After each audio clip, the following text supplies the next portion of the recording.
he's so blatantly stupid. He's a punk, he's a dog, he's a pig, he's a con, a bullshit artist, a mutt who doesn't know what he's talking about, doesn't do his homework. It makes me so angry that this country has gotten to this point, that this fool, this bozo, has wound up where he has. He talks how he wants to punch people in the face. Well, I'd like to punch him in the face. Thinks he's gaming society, doesn't pay his taxes. He's an idiot. Colin Powell said it best. He's a national disaster. He's an embarrassment to this country. This is somebody that we want for president? I don't think so. Hold on to your hats, folks, because Robert De Niro just went full throttle, calling Donald Trump a sociopathic, psychopathic, malignant narcissist. Wow, now that's a mouthful. I think even De Niro might have missed a few syllables in that one. But seriously, he's not pulling any punches. It's like De Niro is a one-man wrecking ball smashing through Trump's tower of ego. Is this the ultimate Hollywood versus MAGA showdown? You bet! Before we dive deeper, I've got a small favor to ask. If you enjoy content like this, take a second to hit that like button and subscribe to the channel.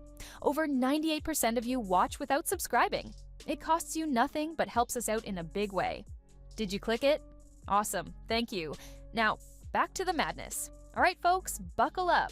We're about to take a wild ride through the De Niro versus Trump saga. It's like a heavyweight boxing match, except with words instead of punches. And let's be real, De Niro's verbal jabs are lethal. We've heard you talk about the former president. You have called him a fraud, a con artist. You've said he's a New Yorker like you, and you have watched this brand of BS. I think of how absurd it is. And this might be the one case where that could be it for him. It's a state case. He's sick. He is really, genuinely a sick person that somehow has been allowed into our system. Let's rewind to 2011. Trump was still just the reality TV king with questionable hair choices, and De Niro was already throwing shade. He didn't pull any punches, calling Trump's whole act a big hustle. It was as if De Niro saw through Trump's golden facade and decided to expose the man behind the curtain.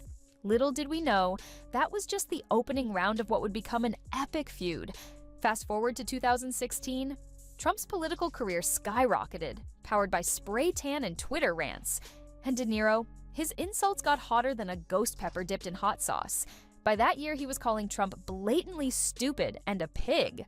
Ouch, Bobby. Tell us how you really feel? It was like De Niro was auditioning for the role of Mean Girl in a political edition.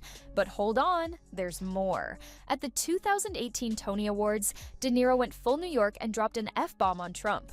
The crowd went absolutely wild, kind of like watching your grandpa curse at Thanksgiving dinner. Surprising? Yes. Awesome. Also, yes. And De Niro didn't stop there. His insults kept evolving faster than Trump could come up with excuses for his latest tweet. He even called Trump a deep fake president.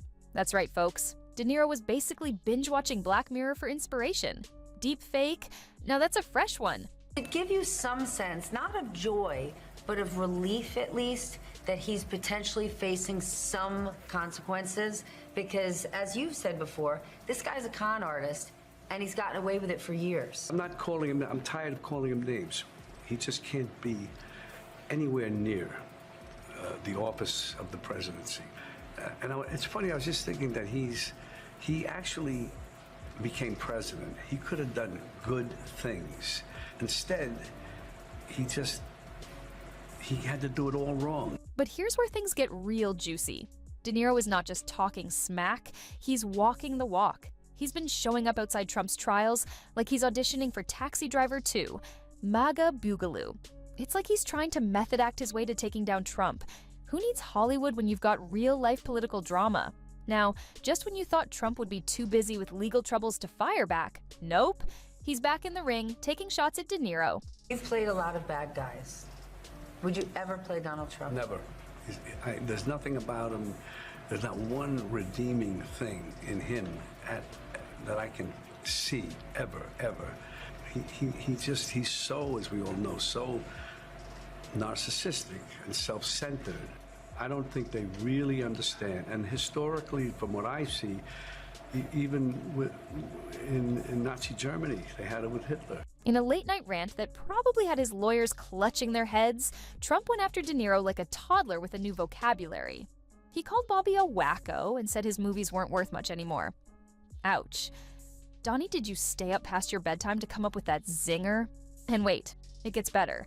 Trump's got a special nickname for De Niro, Punchy. Real creative, huh? It's like he's trying to be a schoolyard bully, but forgot how to insult people properly. Maybe he should stick to his day job. So wait, that's politics. But Trump wasn't done yet. He took it to new lows, claiming he never knew how small De Niro was, both mentally and physically. Really, Don? Making fun of someone's height? That's presidential material right there. I guess when you're obsessed with crowd sizes, everything else gets measured too, huh? About who Donald Trump was in 2016. You're a lifetime New Yorker, so is he, and you said the country does not realize who this fraudster is, and not enough people listened. Do you think they'll listen now? Either for self-preservation, because they actually believe it, or they're deluding themselves, or whatever. But then when that happens, and you walk into a restaurant, you see people you used to know, and all of a sudden there, you will see things that, like you'll see, it's like invasion of the body snatchers. You'll see people you knew or you thought you knew all of a sudden changing, all of a sudden going with that side. Oh, and Trump really went there, suggesting that De Niro's got a case of Trump derangement syndrome. Because clearly, anyone who criticizes the great and powerful Trump must be mentally unstable, right? Couldn't possibly be that people, just disagree with him. In his latest comeback, Trump boasted that De Niro faced a force greater than the radical left MAGA. Oh, sure, because nothing says stable genius like talking about your fan club. But here's the kicker, folks. Trump's insults are about as effective as a chocolate teapot, melting faster than his spray tan in a sauna. De Niro's still standing tall, unshaken, and refusing to back down an inch. It's like watching David take on Goliath. If Goliath had a really bad comb-over and a Twitter addiction. That's the only way. I use it figuratively when I say punch him in the face. Go at him. A bully, you punch in the face. The trouble with Trump is he's not just a bully. He's a stupid bully. Keep up the fight, keep at him, go at him hard, and every chance you get, go at him.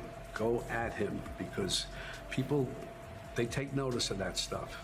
And he's not afraid, but he's doing what he should do. He knows that. Do you think Joe Biden's the right guy? We don't have a choice. And I think he is the right guy.